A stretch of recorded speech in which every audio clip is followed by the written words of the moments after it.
is Hidden Killers with Tony Bruschi. Here now, Tony Bruschi.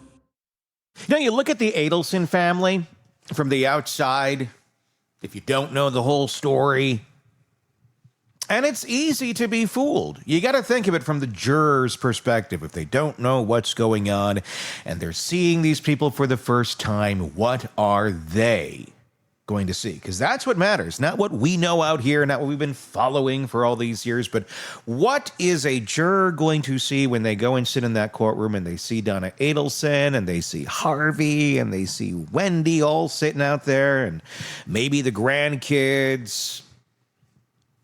What's going on here? Where's Charlie?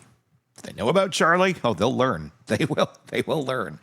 The surface story is glossy. A thriving South Florida dental practice, degrees from respected universities, well-dressed kids, and smiling photographs, family gatherings that look warm and effortless from the outside. But you don't have to scratch very deep to find a different truth. One that isn't about warmth at all. It's about gravity. Not the kind you learn in science class, but the kind that holds everyone in orbit around one person.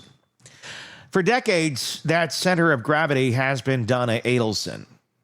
Not the casual, flattering sense people use when they say matriarch, but in the literal sense of control. In this family, Donna's preferences weren't just opinions.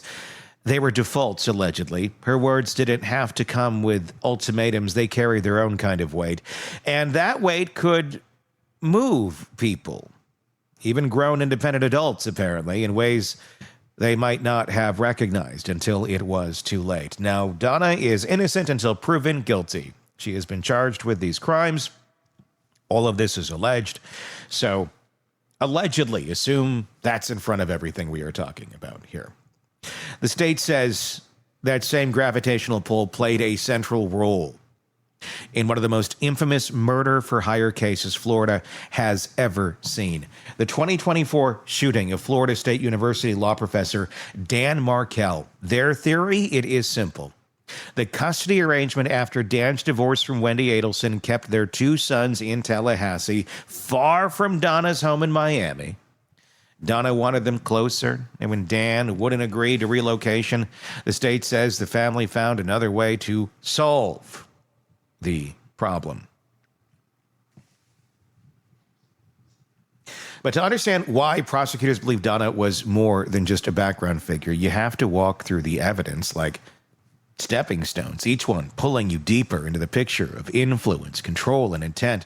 The first stone is the $1 million relocation bribe. This wasn't whispered gossip at a family dinner. In court documents, prosecutors detail a concrete plan. Donna, Harvey, Charlie, and Wendy pulling $1 million to offer Dan if he'd agree to let the boys move to South Florida, where Donna was.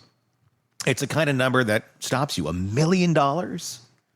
Not because the Adelsons couldn't afford it, but because it shows the scale of Donna's determination. This is not Wendy saying to her ex-husband, hey, I'll give you $1 million if they can move down here. Heck, you move down here too. Do whatever. Or if you want to stay there, that's fine, but let me make it worth your while more. I know you're going to have to travel more. Their families, there's ways of having this conversation that don't involve murder. This is a common conversation in many families where one has to move one place and one's the other, but it's usually because of a job or because of some opportunity or because of some sort of obligation, not necessarily because grandma is a narcissist. Although that does happen. You don't make $1 million offer unless the goal matters that much, and unless you have the power to rally everyone else into contributing, which is what Donna allegedly did. Gathered the wagons, gathered the kids, everybody. Everybody was ready to pool in hundreds of thousands of dollars, allegedly.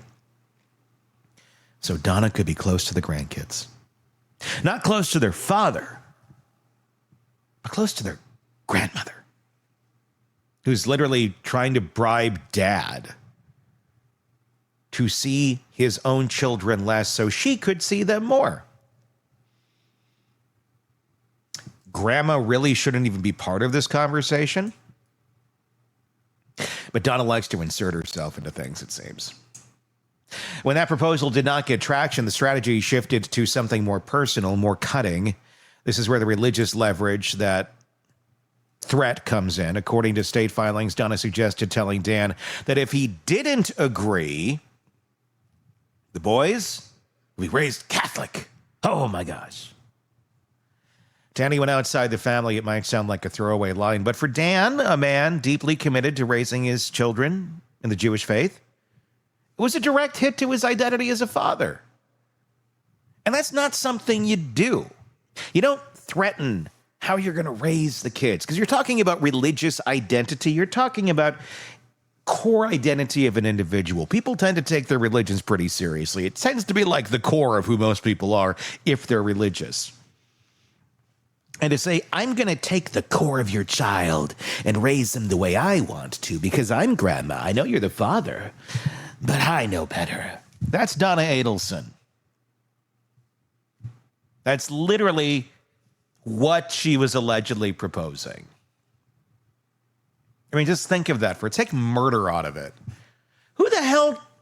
I shouldn't say who the hell does it. There's a lot of narcissistic grandmothers out there that think their opinion matters far more than their own children who gave birth to the child and the spouse.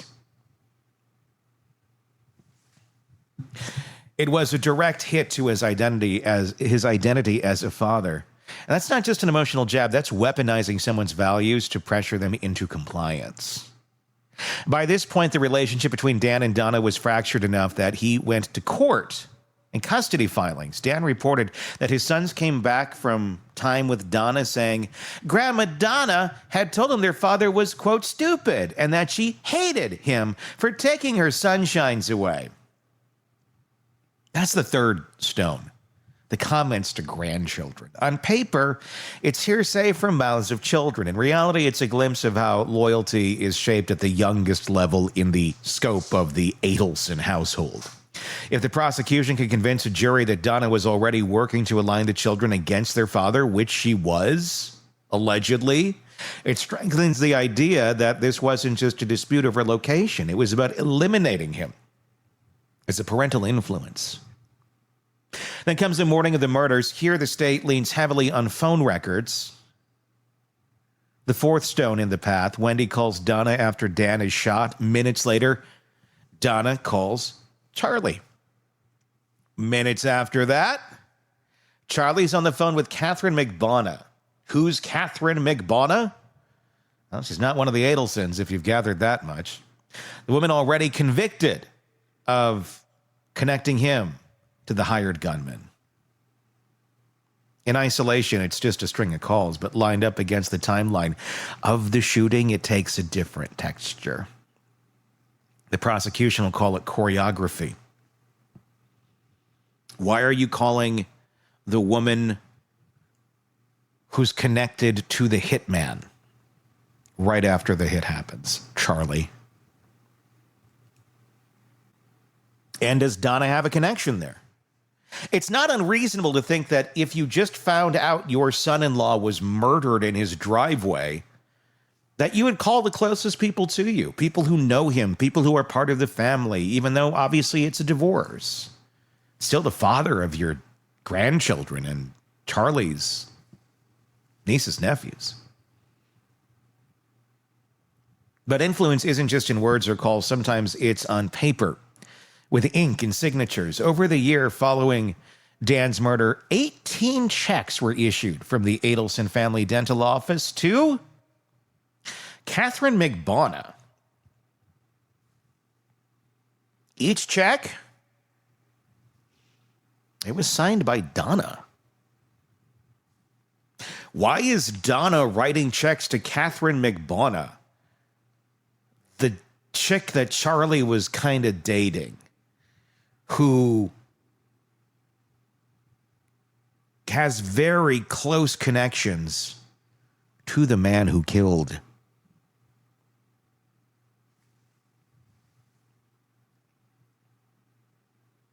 Donna's son-in-law, Dan Markel? Each check, again, signed by Donna. That's stone number 5. The dental office checks. Prosecutors say these weren't wages for legitimate work. They were the payment stream that kept the people who carried out the hit from talking. And whether Donna saw them as hush money or just helping Charlie with his arrangements, her signature is there. 2 years later, the FBI declined to make a move on Donna. They decided to make a move on Donna. They didn't charge her immediately. They went after Charlie first, but before they went after Charlie, they staged what's known as a bump, an undercover agent approaching Donna with a fabricated blackmail note, hinting at knowledge of the murder. That's stone 6, the FBI bump reaction. Donna didn't go to police. She went straight to Charlie. And in a recorded call, she described the issue as involving the two of us. That phrasing matters. Not you, not the family, us. Like the pact that you and two made together. Us. It's the kind of slip that prosecutors will treat like gold. By late 2023, the walls were closing in. Other players had been convicted. The timeline was catching up to her, and that's when law enforcement arrested her at Miami International Airport with a one-way ticket to Vietnam. She's got a one-way ticket on a westbound train. Going to Vietnam. Stone 7. It's not Paris, not New York. Vietnam, a country with no extradition treaty with the United States. Prosecutors call it a getaway plan. The defense will almost certainly try to spin it as, it's a vacation. We went there a long time ago. We always go with one-way tickets. But the date on that ticket, it matched the day she was taken into custody. Donna's involvement in her children's legal battles don't start with the murder. Stone 8 is the divorce and custody file. Years of documented involvement, strategy shaping, and behind-the-scenes coaching during Wendy's split from Dan. Those allegations, the judge has ruled that only parts of that file can come into the trial, but those parts matter. They help show a long arc of control stretching back well before anyone picked up a phone to hire a hitman. Then there's the unwritten but well-documented Family First Code. Shows up in recorded calls and in the testimony of those who know the Adelsons. Outsiders are obstacles, insiders protect one another. It's not stated like a mission statement, but it's there, woven into conversations. And when that's the code, morality can bend. If protect the family becomes the prime directive, the methods stop mattering as much. And finally, the prior convictions of co-conspirators, Charlie Adelson and Katherine Magbanua, have already been found guilty. The state doesn't have to prove the conspiracy, that it existed, only that Donna was knowing and an active part of it. None of these stones on their own are the smoking gun. But together they form a path, one that starts with influence and ends with a man dead in his driveway. The jury will have to decide whether Donna was simply walking alongside that path or lying the stones herself. And here's a psychological piece that will linger in that jury room. In families where no isn't an option, the callus changes. When the matriarch wants something, the question isn't, will someone act? It's how far will they go to deliver it?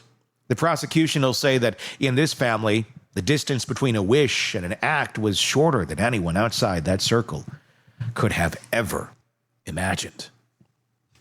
When the trial begins, jurors will hear the call, see the checks, read the words in those filings. They'll watch Donna at the defense table and try to map what they see onto what they've heard. And they'll be left with that central choice: grandmother or architect. Because if they decide she was the latter, every other role she's played, mother, matriarch, business owner, it gets eclipsed by one truth. She was the gravity. And gravity doesn't just hold things in place. It pulls. I'm curious to get your thoughts on this case. Let me know in the comments on YouTube. If you're not already there, search Hidden Killers with Tony Bruschi to find us there. and let us know your thoughts, and be sure to press subscribe wherever you are downloading podcasts. Want more on this case and others? Then press subscribe now and don't miss a moment of true crime coverage from Tony Bruschi and the Hidden Killers podcast.